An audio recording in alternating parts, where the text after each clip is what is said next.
Suddenly, one day, as Gregor Samsa was waking up from anxious dreams, he discovered that in bed his arm had been changed into a monstrous, verminous bug arm. He laid on his back and saw, as he lifted his head up a little, his brown, arched arm divided up into rigid bow-like sections.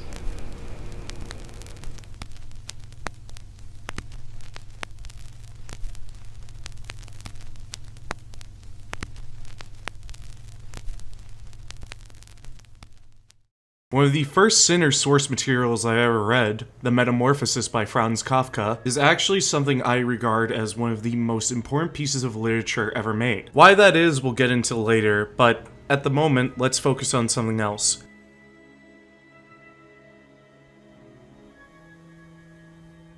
Standalone Canto 1 did not properly adapt The Metamorphosis. This is due to the fact that it only covers parts 1 and 2 of The Metamorphosis, and, well, Limbus needs to start somewhere. So things completely unrelated to Gregor or the Metamorphosis are gonna make it in, and you just have to accept that. However, in saying that, I have to recognize that 75% of the playtime for this canto is spent in the story dungeon.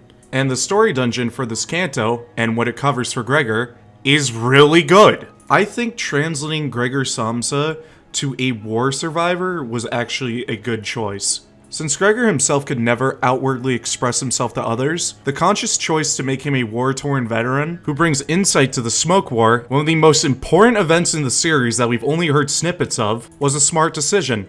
Especially considering his past in the army and the base material. But we'll get on to connections later. For now, I want to say something. Why do I view this as one of the most important works of literature ever made? Why is the Metamorphosis so important to me? Well, dear viewer, this is a conclusion I came to after reading The Metamorphosis, and I found online that many people corroborate this. Gregor Samsa, in The Metamorphosis, is a disabled man. Now, it's safe to say, due to the sun in Metamorphosis, Gregor Samsa wasn't born with his disability, which leads me to believe instead of an outright disability he's had since birth, Gregor Samsa had a neurodegenerative disease. Now, what is a neurodegenerative disease? A good definition from Cleveland Clinic, which has been medically approved, goes as follows. Neurodegenerative diseases are conditions that gradually damage and destroy parts of your nervous system, especially areas of your brain. These conditions usually develop slowly, and the effects and symptoms tend to appear later in life. It's key to note neurodegenerative disease is a blanket term for many types of diseases, not just one. A few I can give off the top of my head is Huntington's disease, Parkinson's disease, and finally, Alzheimer's disease. So, in utilizing that definition of your nervous system completely changing or corroding over time, the phrase neurodegenerative diseases applies to Gregor Samsa here. Of course, it's masked under the context of him being a bug, but regardless, I still view it as an interpretation that holds a lot of weight considering the facts of the book. Gregor Samsa one day suddenly had a change in his life that directly affected his livelihood, his day-to-day, and his physiology all over. The physiology part is especially grueling as he describes it in the book, because it does resemble a lot of descriptions you could say for people with neurodegenerative diseases. A loss of access to things they could simply do before. Just suddenly one day, after a gradual shift in their life or amount of time, they completely miss out on experiences they used to have. Imagine this, you're laying in bed, you're thirsty, and you want to reach over to grab the water on your dresser, but you can't. Your left arm won't even move. So you think, oh, I might as well get up and get it, but every time you try to shift your back to move your legs to the bottom of your bed, it just hurts. A lot. Even Gregor went for this pain, albeit under the guise of being a bug. He couldn't flip over. He couldn't move his body over unless with maximum force. But the way it's described does bear weight to the interpretation that he does in fact have a neurodegenerative disease, undiagnosed at that. So, in the end, how is this translated over to Limbus Company? How is his neurodegenerative disease translated over then?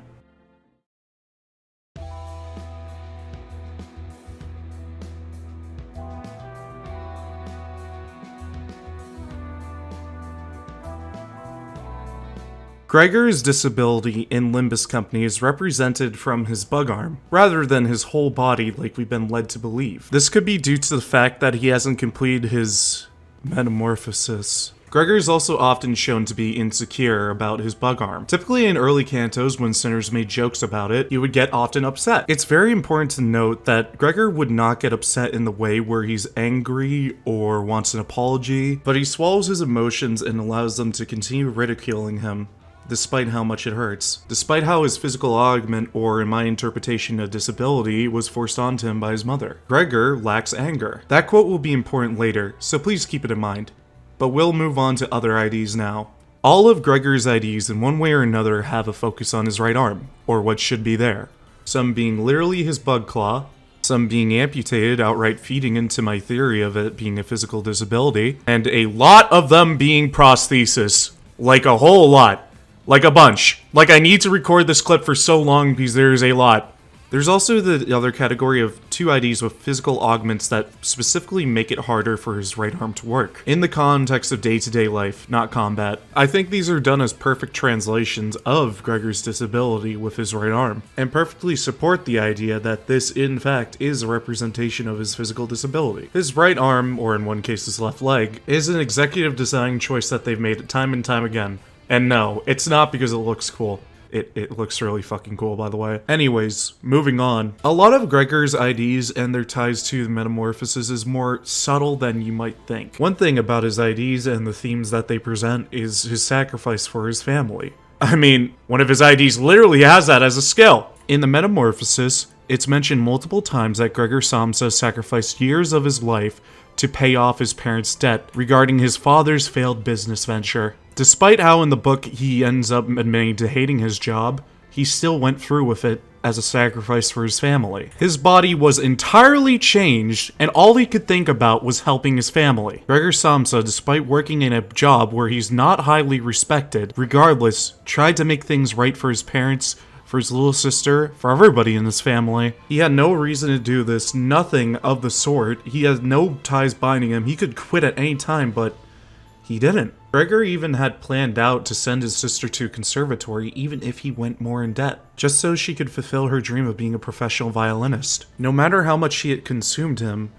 he was ready to risk it all. When his body was actively deteriorating, all he could think about was his family's future. Despite some selfish thoughts later in the book, Gregor was truly selfless. Not for love, not for honor, but simply because he could. One comes to mind when I think of this is the G Corp ID for Gregor. An ID based off Toma and also Gregor in the war. It actually strangely characterizes Toma as an idealized version of Gregor, an optimistic young man who serves in G Corp's army, reflective of the descriptors put upon Gregor inside the metamorphosis when he served in the army, all in all being consumed by his physical augmentations and eventually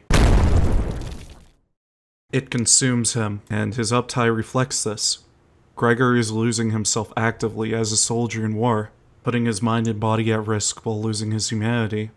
This is a reflection of how it happens with the metamorphosis in the book, akin to the time where Gregor started crawling around his room despite his predicament, just so he wouldn't have to think about bad things happening to his family's living situation. Now, I would consider this connection a stretch, albeit because Toma is a completely Limbus original character, with no character in the metamorphosis he is named after. So if that doesn't do you any justice or you want some more for connections to the metamorphosis, I have another ID for you. The Priest of La Mancha Land, Gregor, actually encapsulates multiple themes throughout the book regarding Gregor's character and also what he has to go through. I'm also covering this ID as an excuse to say he's fucking great, and if you call him a dog shit ID, you are bad at video games. Anywho, the Priest of La Mancha Land, Gregor, is actively ready to sacrifice himself, if he could, for his lesser kindreds, just to sate their bloodlust. However, in this situation, due to the nature of how their blood works, rather than just him, due to their affliction, he can't do a single thing for his family. He can't sacrifice his own blood for them, so he commits self-flagellation to rid himself of the desire for blood. As he wants to believe in his father's dream, he sacrifices himself, just so he won't give in, but even that turns out futile, as he loses himself and he in time is forced to go through with the plan of overthrowing their father. Despite being one of the few blood fiends to still believe in some aspect of coexistence, the hunger of his race absorbs him, and he has to betray his father's dream. After selflessness and dedication, he loses who he is. It could also be interpreted that Don Quixote sealing off La Mancha Land parallels how Gregor Samsa's father in the book seals off his door to his room after he loses some aspects of his humanity to his parents. And for a bit of a stretch, You can see him often in his sprites put his hand behind his back. His effort to hide his bloody hand reminds me of his selflessness in hiding his own problems for the sake of others. His bloodied hand only appearing when he's moving, or when he's using skills that hurt himself, or when he himself gets hurt. For further evidence, a lot of his IDs fight for the sake of others, such as to avenge LC Yisang, fighting under the Lord of Hong Yuan, fighting to avenge his sister, fighting to avenge his sister, fighting to protect others despite his disposition and how he's viewed by colleagues, and a few more connections that I think are a bit too niche to make anything concrete out of. Canto 1, his base ID, and the IDs he has definitely bring a lot of connections to the Metamorphosis that I'm happy with. However, I view everything under the guise of parts 1 and 2 of the Metamorphosis, as until this current season, I don't think part 3 of the Metamorphosis was adapted yet. So, where is part 3 of the Metamorphosis?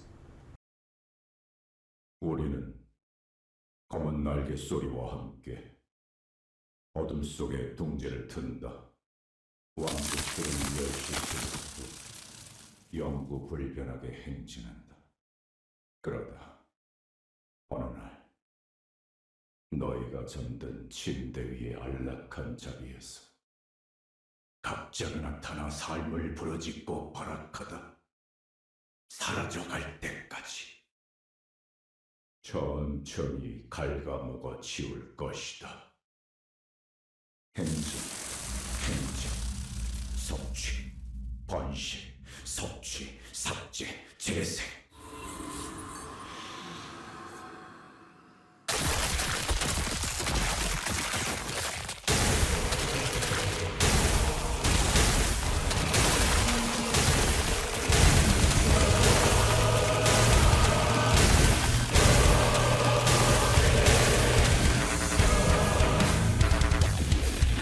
Yup, we're back here. I get to talk about my favorite boss in the game. Boss fight's so good it gets 2 videos. Boss fight's so good that I get to talk about it I'm not talking about it mechanically? Ah, damn.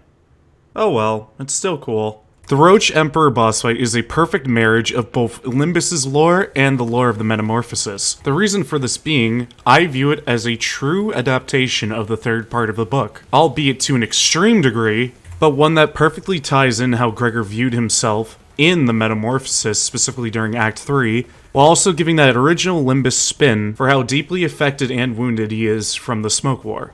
One line that immediately comes to mind whenever I think about the ties to the Metamorphosis is the line when he uses the Emperor's flogging.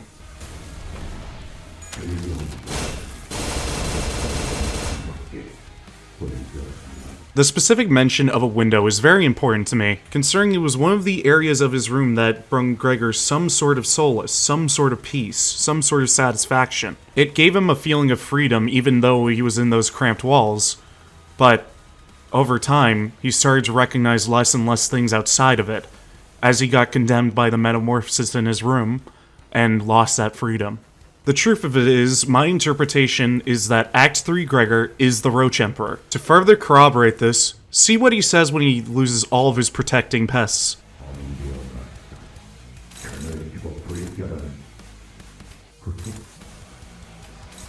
One word immediately stuck out like a sore thumb when I saw this line for the first time. Corner.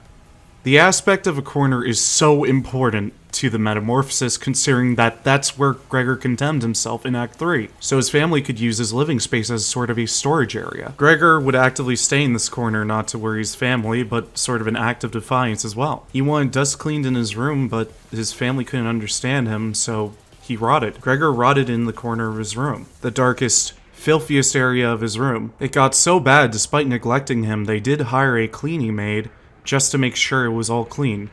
To no avail. This cleaning lady would rather ridicule Gregor and make fun of him than provide any sort of assistance. So in his lowest mental state whatsoever in the book, he was suffering inside the dark, filthy as hell, and at some point he completely gave up eating along the way. Gregor wanted to die just so he wouldn't be a problem for his family anymore, seeing as not even the cleaning lady was ordered to clean his room. And this aspect of Gregor being super vulnerable in the corner being brought up specifically in his most vulnerable state in the boss fight when he loses all of his protecting roaches, was a conscious choice that they made to tie to the book, and further supports the claim that this in fact is Act 3 Gregor. And just like the book, Gregor's mental state is reflected here, as he feels like he would rather die than make problems for others, seeing as his panic state is literally called, "Kill me, kill me." He doesn't want to hurt those around him, and views himself as better off dead. Nah, I'm kidding, we're not done yet. Out of all the sin affinities for skills on Roach Emperor, he has lust, gloom, gluttony, sloth, pride, and envy. Do you understand what he's missing? That's right, Roach Emperor lacks wrath. He lacks a wrath skill. Gregor himself, in his egos, lacks wrath. Gregor, despite having two of some of the most notable burn IDs in the game, lacks wrath in a lot of his IDs. Gregor literally needs burn as a status on an ID to have a wrath skill. Why is this factor so important? It proves that Gregor cannot get angry on his own behalf. Hell, even before the fight and his transformation into Roach Emperor, Gregor was actively trying to warn Valentina so she wouldn't get killed by him. Understanding that his body was losing control to the metamorphosis, this is not the way he wanted him or his team to win, as he understood it would become a problem for the LCB. Imagine throwing the woman who has you pinned to the ground, blade in your chest, talking about torturing your former colleagues, a bone. Imagine throwing that woman a bone. Okay, you know what? This has been bugging me for a while now. Can I talk about how fucking stupid Valentina is? Imagine knowing the main powers of G-Corp, right? The Maggot Prince, the Moth Princess, and the Lord of Flies. Yeah, okay, so you're following me, right? With full knowledge of that, and the knowledge of a fourth member of this power trio being spread around like urban legend, why would you see living proof and decide to rage bait them? That shit one-tapped your apprentice! I could definitely understand she was upset and going in shock because, I mean, she just lost what she viewed as her son. But I swear to God, this woman does not have war PTSD, but fucking nostalgia the way she is jacking it while talking about the war. She had theories, she had proof. Why the hell did she rage bait him? He just did this to your son! He had a sudden metamorphosis of his arm as a fucking defensive response. Do you think this is a once-a-day thing? I'm just surprised how you are so fucking stupid yet so goddamn hot. Did any situational awareness go inside your jugs? Anyways, I think she's a great character. Whether you agree with my opinion or not of Gregor being a disabled individual, despite all the evidence I've provided, I hope you can understand my viewpoint as to why topics like this are so important to talk about and so important to mention. Gregor Samsa thinks he would be better off dead, both literally in the game and also in the book when he stops eating, actively trying to make himself die so he doesn't cause problems for others.